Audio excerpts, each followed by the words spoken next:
மார்கழி 11ஆம் நாள் 11ஆம் பாசுரம். கற்றுக்கறவை. கற்றுக்கறவை கணங்கள் பல கறந்து செற்றார் திரழிய சென்று செறிச் செய்யும் குற்றமொன்றில்லாத கோவலத்தம் பொற்கொடியே குற்றற வல்குல் புனமையிலே போதராய் குற்றத்து தோழிமார் எல்லோரும் வந்து நின் முற்றம் புகுந்து முகில்வண்ணன் பேர் பாட சிற்றாதே பேசாதே செல்வ பெண்டாட்டினி எற்றுக்குறங்கும் பொருளேலோர் எம்பாவாய். இப்பாடலின் விளக்கம். கற்றுக்கறவை அப்படின்னா, கற்றுனா இளம், கறவைனா வயசானது அப்படின்னு அர்த்தம். ஆனால் இங்கே என்ன கற்று கறவை ரெண்டுமே சேர்ந்து சொல்கிறாங்கன்னு பார்த்தீங்கன்னா, அங்கே வயசான மாடு தான், ஆனால் பார்க்க இளமையாக இருக்குது அப்படின்றாங்க. கற்றுக்கறவை கணங்கள் பல கறந்து. கணங்கள்னால் குடமாக நிறைய பாலை கறந்து கொடுக்குதான். செற்றார் திரழிய சென்று செறிச் செய்யும். செற்றார்னா பகைவர்கள்னு ஒரு பொருள் இருக்குது. அந்த செற்றார் திரழிய அவங்களெல்லாம் அழிக்கிறதுக்கு அவங்க வீட்டுக்கே போயிட்டு அவங்க கூட சண்டை போடுவாங்க அப்படின்றாங்க. குற்றமொன்றில்லாத கோவலர்த்தம் பொற்கொடியே. இவ்வளோ நேரம் சொன்னது யாருன்னு பார்த்தீங்கன்னா, இப்போ எழுப்ப போகிற பொண்ணுடைய அப்பாவை பற்றி தான் சொல்கிறாங்க. செற்றார் திரழிய சென்று செறிச் செய்யும். அவங்களெல்லாம் போயிட்டு இந்த மாதிரி பெரிய பெரிய மாடெல்லாம் வச்சுருக்கீங்க, உங்கள் வீட்டில் இருக்க மாடு வயசானாலும் கண்ணுக்குட்டி மாதிரி இருக்குது பார்க்கறதுக்கு, எல்லாமே அவங்க அப்பாவுடைய புகழ் தான் இவ்வளோ நேரம் சொன்னாங்க. செற்றார் திரழிய சென்று செறிச் செய்யும் குற்றமொன்றில்லாத கோவலர்த்தம் பொற்கொடியே. குற்றமொன்றில்லாதனா தவறு எதுவும் செய்யாமல் தூய்மையாக இருக்க கோவலர்த்தம் பொற்கொடியே. அப்படின்னா கோவலர்த்தம்னா என்னது?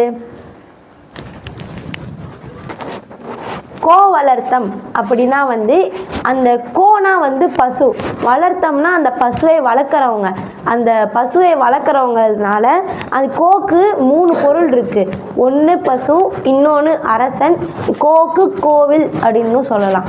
அந்த அந்த வளர்க்குறதுனால இது ஒரு எக்கனாமிக்கல் ஒரு பிஸ்னஸ்ன்ற மாதிரி சொல்லலாம். இந்த எக்கனாமிக் டெவலப்மெண்ட் ஆகிறதுனால அரசாங்கத்துக்கும் லாபம், கோயில்களுக்கும் லாபம். அது எப்படி கோயில்களுக்கு லாபம்னு பார்த்தீங்கன்னா, இப்போ டெய்லியுமே ஒரு கோயிலில் 3-4 வாட்டி அபிஷேகம் பண்ணுவாங்க சாமிக்கு. அந்த அபிஷேகம் பண்ணுறதுக்கு மெயினான ஒரு இன்க்ரீடியன்ட்ஸ்னால் என்னதுன்னா பாலும் தயிரும் தான். பால் தயிர் எதுலேருந்து வருது? மாட்டுலேருந்து பால் வருது. அந்த பால்லேருந்து தயிர் எடுக்கிறாங்கல்ல, அதனால இதனால கோயிலுக்கும் ஒரு லாபம் அப்படின்ற மாதிரி சொல்கிறாங்க. இந்த ஆயர்பாடியில் யாதவர்கள் தான் மாடு மேய்ச்சி மாடு வளர்த்தாங்க. அவங்கள தான் கோவலர்னு சொல்லுவாங்க. அவங்க இயற்சியர். இந்த இயற்சியர் தான் இந்த மாடெல்லாம் வளர்ப்பாங்க. அவங்க தான் யாதவர்கள்.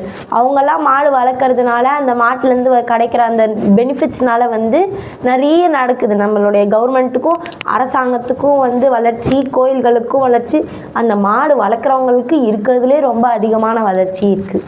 கோவலர்த்தம் பொற்கொடியே.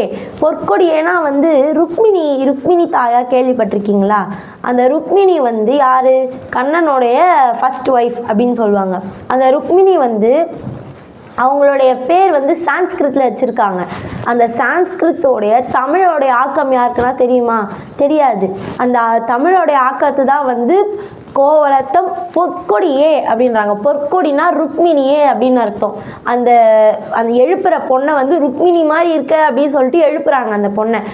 கோவலர்த்தம் பொற்கொடியே, இந்த கோவெல்லாம் வளர்க்குற பொற்கொடியே, நீ தான் பொற்கொடியே, எங்களுடைய பொற்கொடியே அப்படின்றாங்க. கோவலர்த்தம் பொற்கொடியே. நெக்ஸ்ட் இது முக்கியமான லைனு. இந்த லைனில் தான் பார்த்தீங்கன்னா நவகிரக வழிபாட்டில் ராகு கேது வழிபாடை சொல்கிறாங்க. புற்று அரவு அல்குல். புற்றுனா என்னது? பாம்பு தான் புற்றில் இருக்கும். பாம்பு புத்து சொல்லுவாங்கல்ல, அந்த பாம்பு தான் புற்றில் இருக்கும். அந்த புற்று. அரவுனா பாம்பு. இந்த இடத்துல அரவை நம்ம தலையாக எடுத்துக்கலாம். அல்குல் அப்படின்னா இந்த உடம்ப சொல்லுவாங்க.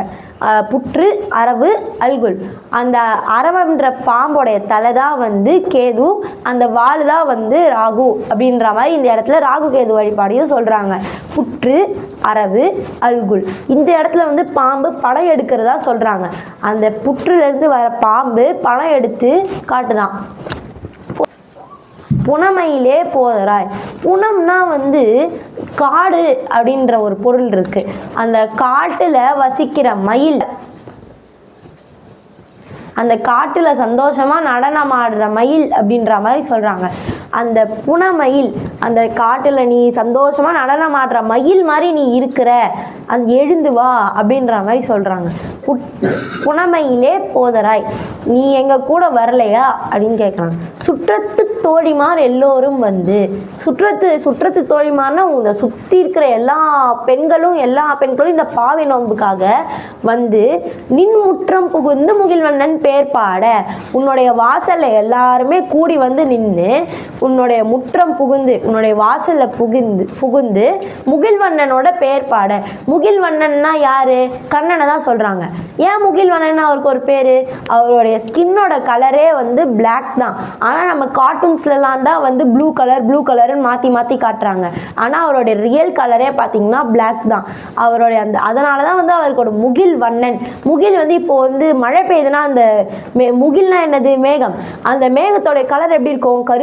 கருன்னு இருக்கும்ல, அந்த மாதிரி அவருடைய கலர் இருக்குமா. முகில்வண்ணன், அந்த முகில்வண்ணனோட பேர் பாட, அவருடைய பெயர்களை பாட. சிற்றாதே பேசாதே. சிற்றாதே பேசாதேனா வந்து நீ வந்து அசையும் மாற்ற, பேசவும் மாற்ற. செல்வ பெண்டாட்டினி அப்படின்றாங்க. செல்வ பெண்டாட்டினா மிகவும் பெரிய செல்வங்கள், ரொம்ப செழுமையான இருக்கிற ஒரு பெண்டாட்டினி, ஒரு பெண் நீ அப்படின்றாங்க. நீ எற்றுக்குரங்கும் பொருளேலோ ரெம்பாவார்.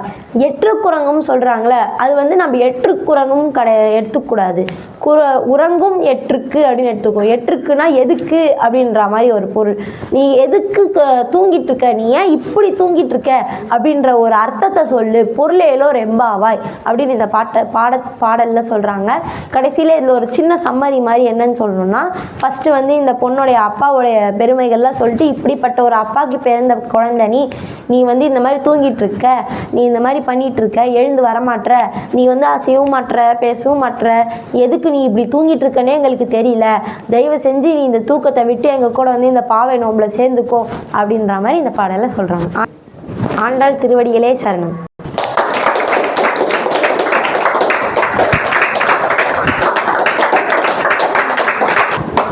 பசங்களும் இந்த மாதிரி நிறைய சொற்பொழிவுலாம் சொல்லணும், இந்த மாதிரி நல்லா பேசணும், பாடெல்லாம் நல்லா பாடணும் அப்படின்னு நீங்கள் நினச்சிங்கன்னா, உங்கள் பசங்க மட்டும் இல்லாமல் மற்ற பசங்களும் இந்த மாதிரி பண்ணணும்னு நினச்சிங்கன்னா இந்த வீடியோவை எல்லாருக்குமே ஷேர் பண்ணுங்கள். இந்த வீடியோ உங்களுக்கு பிடிச்சிருந்தா லைக் பண்ணுங்கள், சப்ஸ்கிரைப் பண்ணுங்கள், கூடவே பக்கத்தில் இருக்க பெல் ஐக்கானையும் கிளிக் பண்ணுங்கள்.